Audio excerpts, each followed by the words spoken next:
Most people will work 40 years and retire with almost nothing.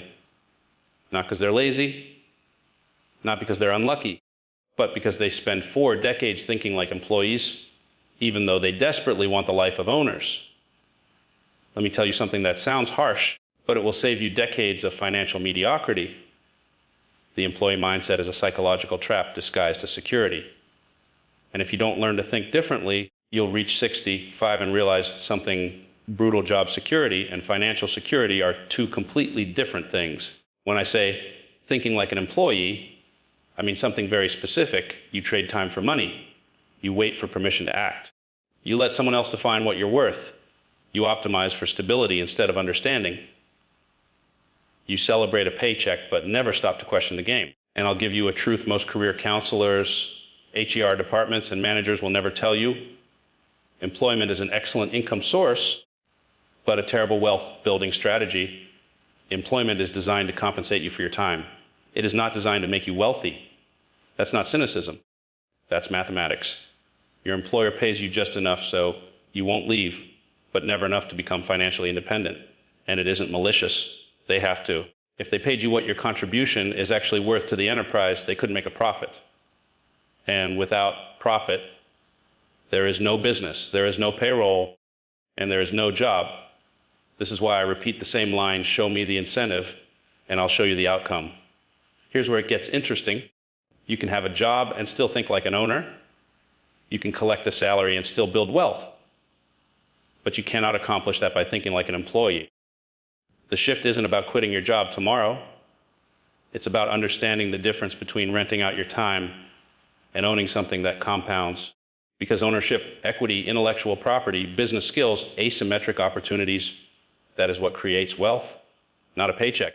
Let me break down the psychological patterns that lock people into employee thinking. First, incentive cost bias. When you're paid for your time, you unconsciously optimize for time spent, not value created.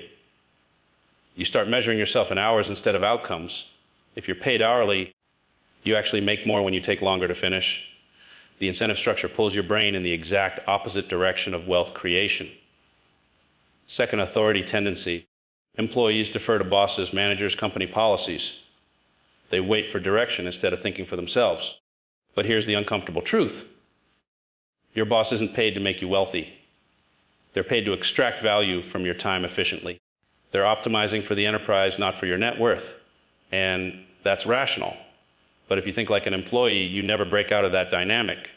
Third, social proof tendency. Everyone around you is climbing the corporate ladder, so you climb too. Everyone celebrates their annual raise, so you celebrate yours. Everyone waits for permission, so you wait too. But the herd is not moving toward financial independence.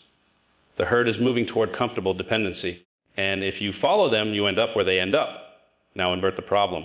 Don't ask, how do I get promoted? Ask, what guarantees I stay poor forever?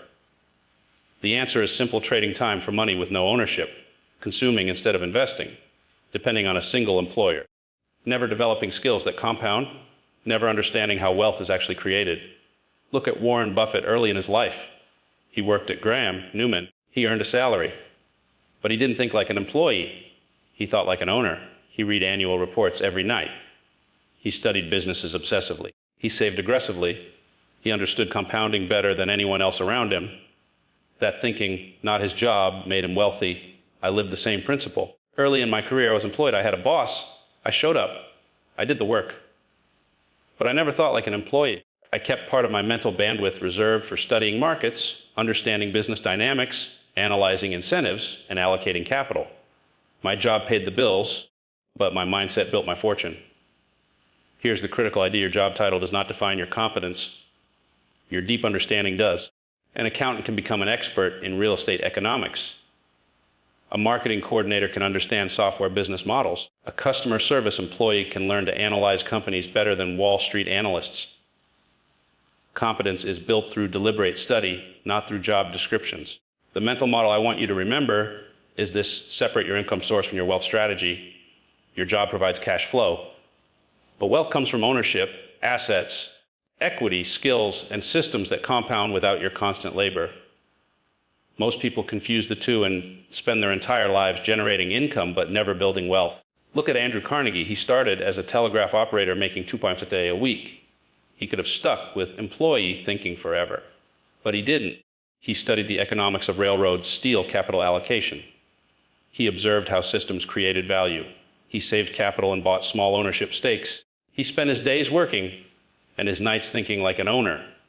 Benjamin Franklin did the same. He wasn't wealthy because he printed newspapers. He was wealthy because he owned the printing business, the publications, the distribution channels. Wealth didn't come from labor. It came from ownership. That's the entire game. Employee thinking is linear, hours in, dollars out. Owners think exponentially. You build something once, skills, businesses, assets, and it produces value for years. You can only work so many hours. But an asset you own can work 24 hours a day. If you think like an employee, you optimize for your next raise. If you think like an owner, you optimize for compounding over decades. The employee celebrates a 5% salary bump. The owner compounds capital at 15% annually for 30 years. Which one wins? It's not even close. Most people make the same mistake. They wait until they have money before they start thinking like owners.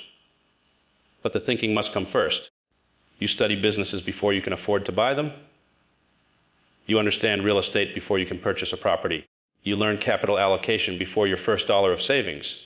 The mindset creates the opportunity, not the other way around. And here's the truth. You don't need to be brilliant. You need to be consistent. You need to be a learning machine. You need to avoid stupidity and embrace compounding. Let's get something straight. Most people are not held back by lack of talent, lack of opportunity, or lack of resources. They're held back by the psychological chains of employee thinking. These chains are invisible, and that's what makes them dangerous. They feel like comfort, like routine, like the responsible thing to do. But they quietly destroy your financial future. And unless you recognize them, you'll spend your life trapped in a cycle that guarantees dependency. Let me break down the 3 most destructive mental tendencies that keep people poor for life. First, the incentive cost bias. If you're paid by the hour or paid a salary, you unconsciously start to optimize your life around time, not value. You start asking questions like, how many hours did I work? How much overtime can I get? What's my hourly worth? These questions sound normal, but they are a trap because they reinforce a worldview where your income is always limited by your hours. Capital doesn't think in hours. Businesses don't think in hours. Wealth doesn't grow in hours. Wealth grows through value, leverage, and compounding. But employee thinking makes you forget that. It keeps your mind locked in a time for money equation that guarantees you never break out of linear growth. It's the opposite of owner thinking. Second, the authority tendency. Employees are conditioned to defer to authority, bosses, managers, policy manuals, HR departments, the organizational chart. You spend years getting trained to follow someone else's system, someone else's priorities, someone else's judgment. But let me tell you something, nobody in that system is responsible for making you wealthy. Their job is to make the business efficient, not you independent. So when you defer your thinking to authority figures, you're outsourcing the single most important task of your life, your financial freedom. Owners think through problems themselves. Employees look upward for direction. Owners analyze incentives. Employees wait for clarity. Owners act from understanding. Employees act from compliance. If you spend decades thinking like an employee, you lose the ability to think independently, and wealth requires independent thinking because conventional thinking only produces conventional results. Third, social proof tendency. People look around and assume the majority must know what they're doing. So if everyone in the office celebrates their annual raise, you celebrate yours. If everyone spends their paycheck, you spend yours. If everyone seeks promotions, you seek promotions. If everyone retires with barely enough savings to survive, you will too. Social proof is powerful, but it leads most people straight into financial mediocrity. The herd is not wealthy. The herd is not independent. The herd does not compound capital. The herd consumes what it earns and prays that the future sorts itself out. But you are not the herd. Not if you want a different outcome. Now let's talk about inversion, one of the most powerful mental models an investor can have. Instead of asking, how do I get rich? Ask a far more useful question. What guarantees I stay poor forever? You'll get clear answers trading time for money with no ownership. Following the herd instead of thinking independently. Spending everything you earn. Never studying businesses or economics. Never investing. Never developing skills outside your job description. if you simply avoid these mistakes, your financial outcome changes drastically. Wealth is often the result of not doing stupid things rather than trying to do extraordinary things. Look at Warren Buffett early in his career. He worked for Benjamin Graham. He collected a salary just like everyone else, but his mind wasn't constrained by the paycheck. He spent every night reading annual reports, analyzing businesses, understanding incentives, studying compounding. He wasn't waiting for money to start thinking like an owner. He thought like an owner when he had very little money. That's why, when he finally got capital, he knew exactly what to do with it. I had a similar path. Early in my life, I wasn't making millions. I had bills. I had responsibilities. I had limitations. But I never allowed those limitations to define my thinking. I knew the job was temporary. The mindset was permanent. My income came from employment. My future came from owner thinking. I studied markets, pricing power, business cycles, supply and demand dynamics. I analyzed capital flows, incentive structures, and risk management before I ever had major capital to allocate. The mental work happens before the financial rewards show up. Most people get this backwards. They wait for wealth before developing the mindset that creates wealth. And that's like waiting for energy before learning to build a power plant. Let me explain something people don't want to hear. Your job title doesn't define your circle of competence. Your understanding does. You can be a janitor and understand real estate better than bankers. You can be a cashier and understand capital allocation better than executives. You can be an assistant and understand business models better than MBAs. You can be a mid-level employee and invest more intelligently than hedge fund analysts. Competence is built through deliberate study, repetition, observation, and curiosity, not through promotions. Now let's talk about separating your income source from your wealth strategy.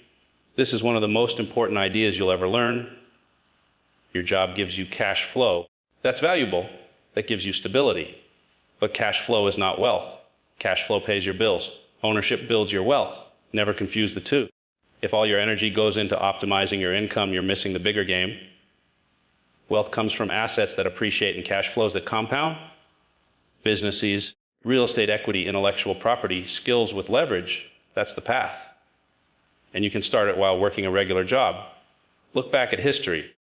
Andrew Carnegie wasn't wealthy because he took orders as a telegraph operator.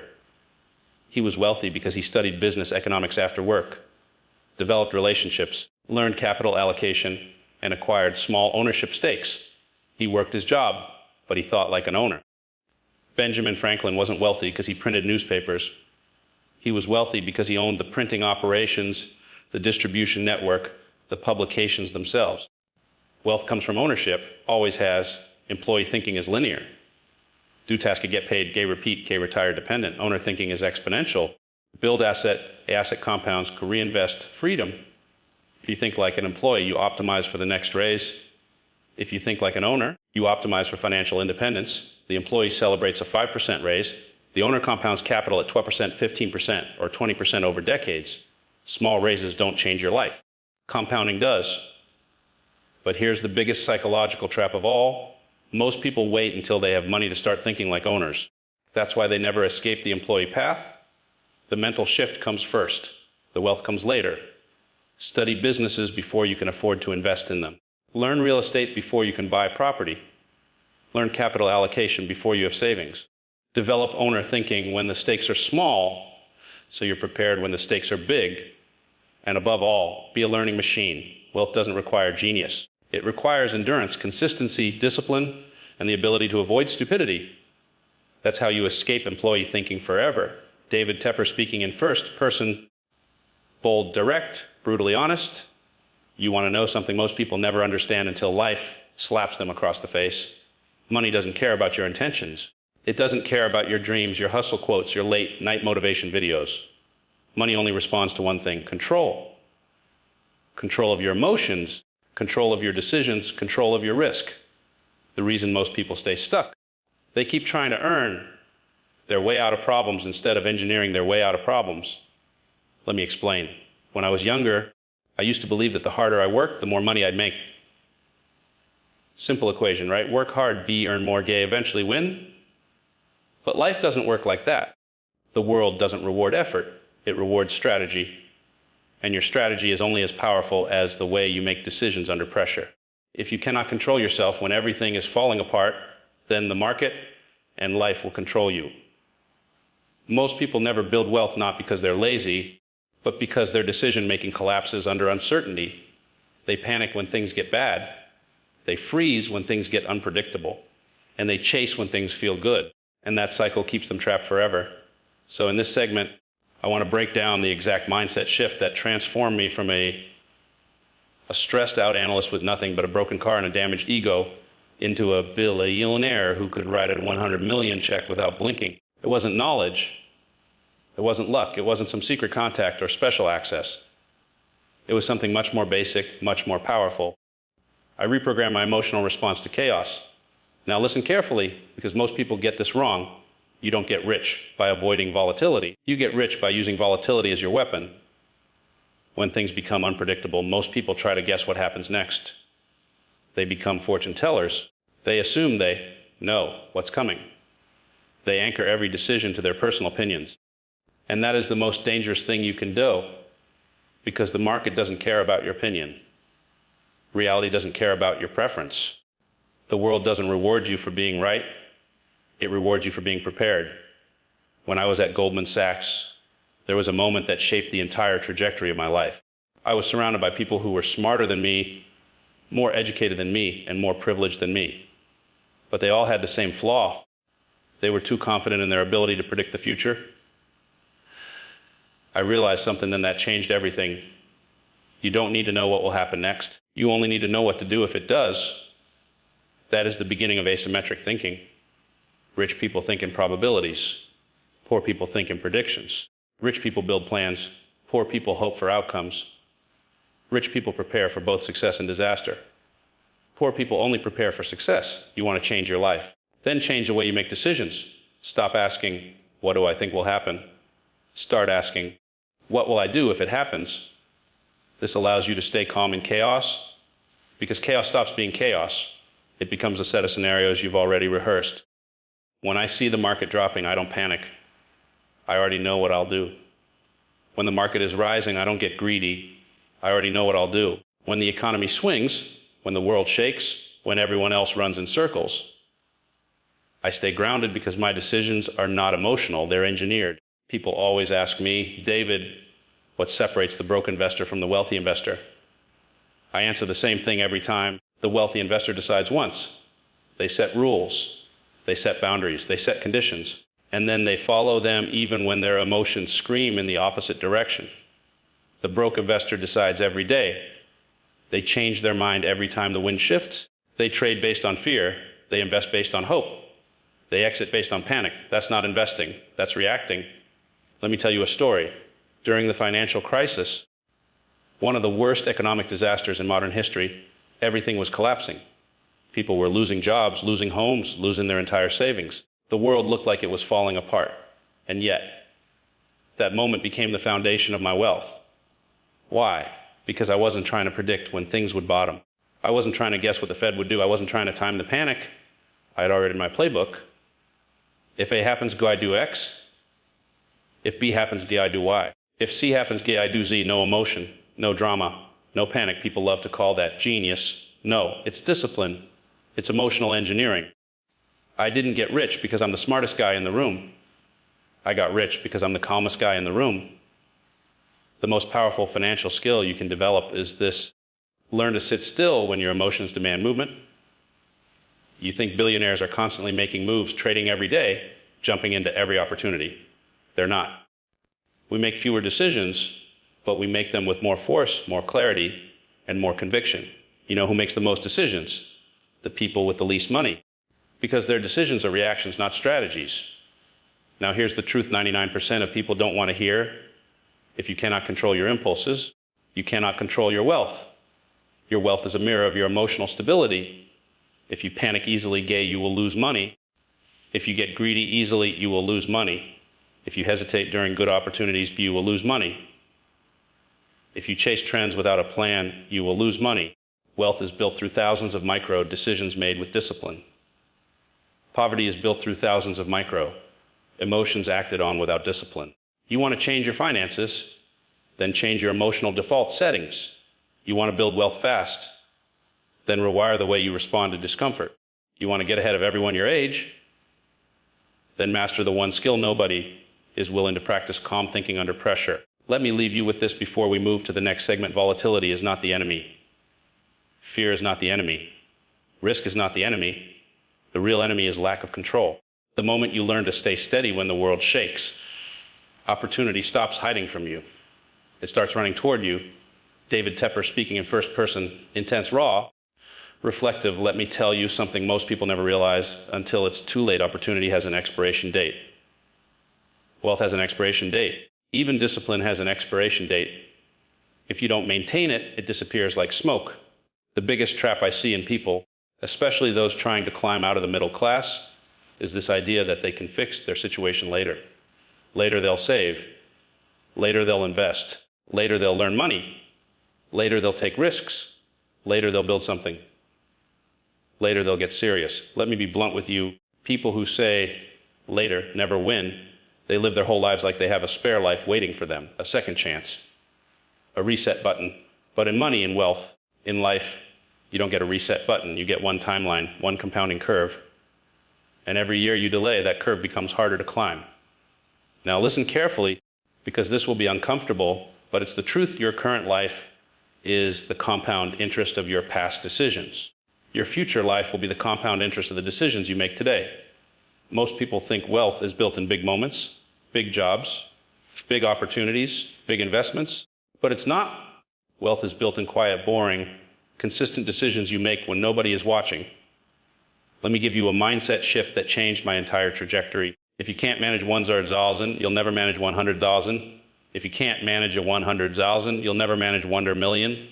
If you can't manage 1 million, you'll never manage 1 billion. People think money will magically change them. No.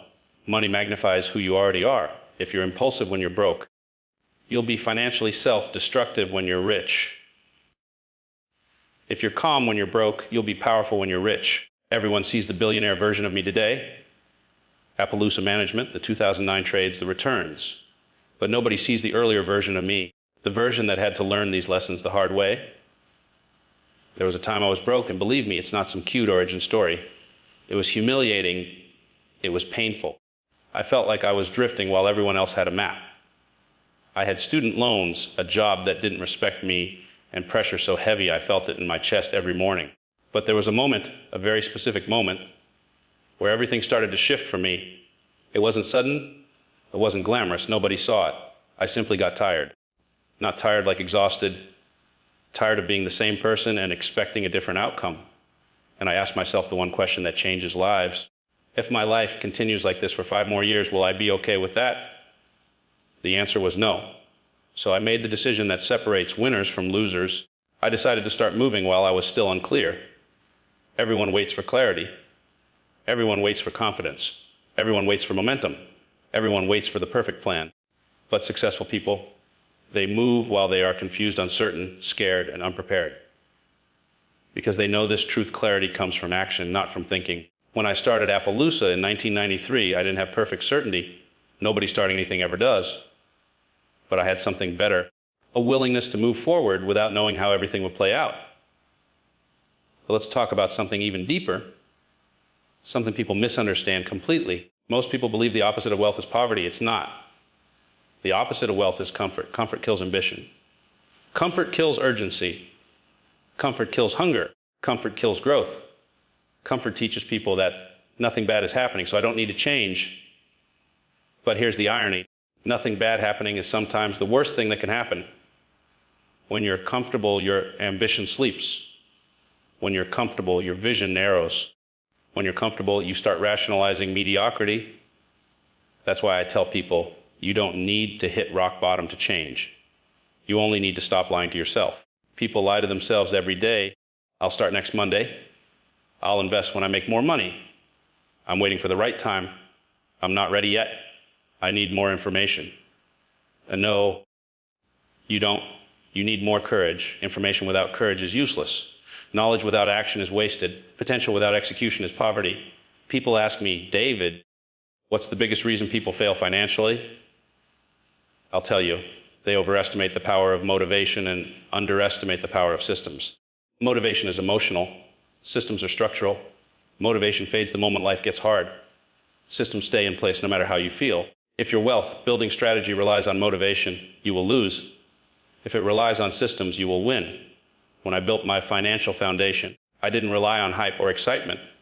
I built systems, a system for saving, a system for investing, a system for analyzing, a system for buying when others were scared, a system for surviving downturns.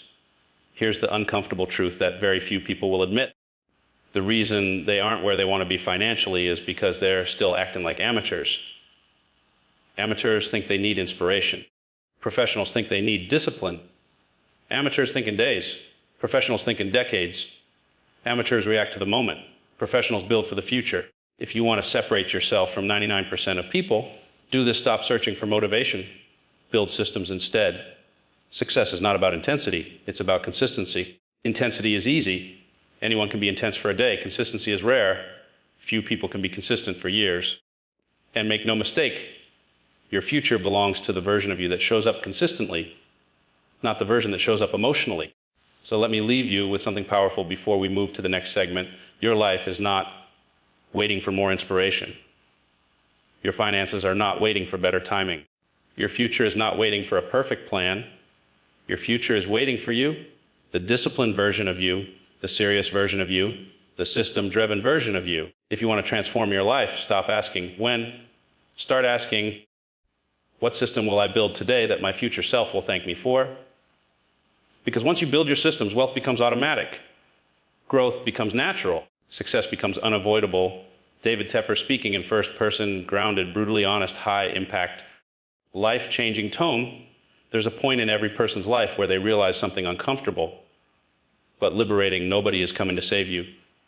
Not your parents, not your boss, not the government, not your friends, not some miracle opportunity. And the moment you accept that fully, deeply, without excuses, is the same moment you begin to build the life you actually want.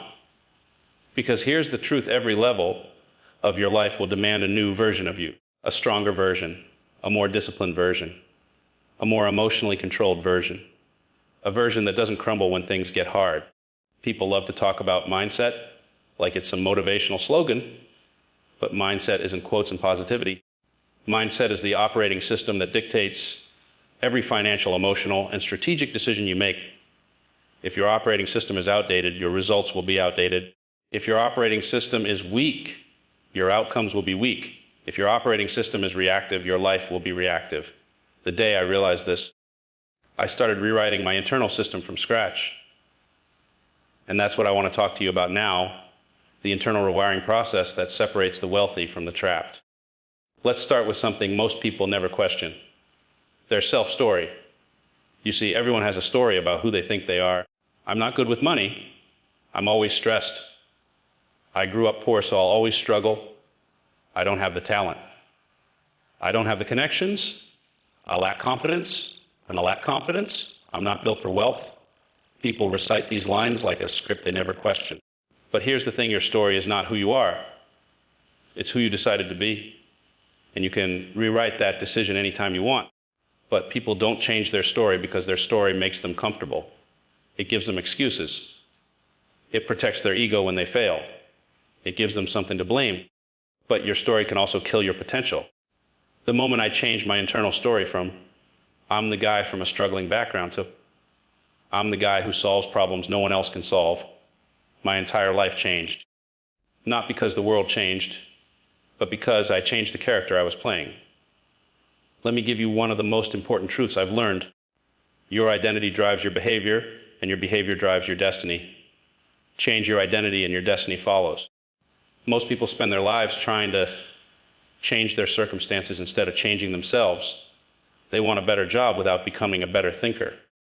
They want more money without becoming more disciplined. They want wealth without becoming the person who deserves wealth. They want success without upgrading the operating system that creates success. But the universe doesn't work like that. The market doesn't work like that. Life doesn't work like that. You don't get what you want. You get what you're wired for. And wiring comes from identity. So ask yourself, what identity have you built? Does it serve you or imprison you? Now let's talk about something deeper, something most people never confront: the role of fear. Fear stops more people from building wealth than poverty ever does. Fear of failure, fear of judgment, fear of change, fear of uncertainty, fear of discomfort. But here's what I discovered. Fear is not a stop sign. Fear is a compass. Wherever your fear points, that's exactly where you should go, because fear only protects comfort zones, and comfort zones are the quickest path to a mediocre life. When I was building Appaloosa, I felt fear constantly. Fear of losing, fear of being wrong, fear of failing publicly. But I learned something powerful. You can feel fear and still move forward. You can feel doubt and still take action. You can feel uncertainty and still make decisions. Courage is not the absence of fear. Courage is the decision that fear will not control your life. You want to know the difference between people who break through and people who stay stuck. The breakthrough people feel fear and move anyway. The stuck people feel fear and stop. And every time you stop, you teach your mind that fear wins. You strengthen the walls of the prison you live in. You reinforce the identity of someone who never moves forward. But every time you move despite fear, you weaken that prison. You expand your identity. You rewire your operating system. You build the muscle of discipline and resilience. This brings me to something most people misunderstand about wealth. Wealth is not built on intelligence. It's built on emotional endurance. You don't need to be the smartest. You don't need to be the most talented. You don't need to be the most educated, but you do need the emotional endurance to outlast everyone else. Let me tell you one of the greatest secrets of the wealthy. Most people lose not because they fail, but because they stop too early. They stop when it gets uncomfortable. They stop when they hit resistance. They stop when the first thing goes wrong. They stop when the outcome takes longer than they expected. Wealth is not a straight line. It's not smooth. It's not predictable. It's not painless. Wealth is built through seasons, seasons of sacrifice, seasons of doubt, seasons of silence, seasons of delayed gratification. The people who win are the ones willing to stay in the game long enough to collect the rewards.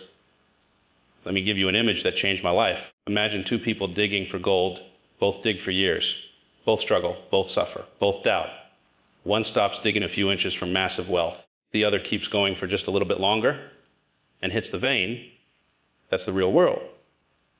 Most people quit inches away from their breakthrough. Let me teach you a law of life. If you quit when it's hard, you reset the progress you spent years building. If you push through when it's hard, you multiply the progress you've built. The hardest moments of your life are not punishments, they're gateways. Push through and you evolve. Quit and you repeat. Your future depends on one thing, your ability to keep going when most people stop. So before we close this segment, let me leave you with something powerful. You are capable of far more than you've shown the world, and far more than you've shown yourself. But capability means nothing without consistency. Potential means nothing without action. Dreams mean nothing without discipline. Your life is not waiting for some miracle. Your life is waiting for you to stop playing small, to stop apologizing with fear, to stop apologizing for wanting more. Your transformation begins the moment you stop wishing and start becoming.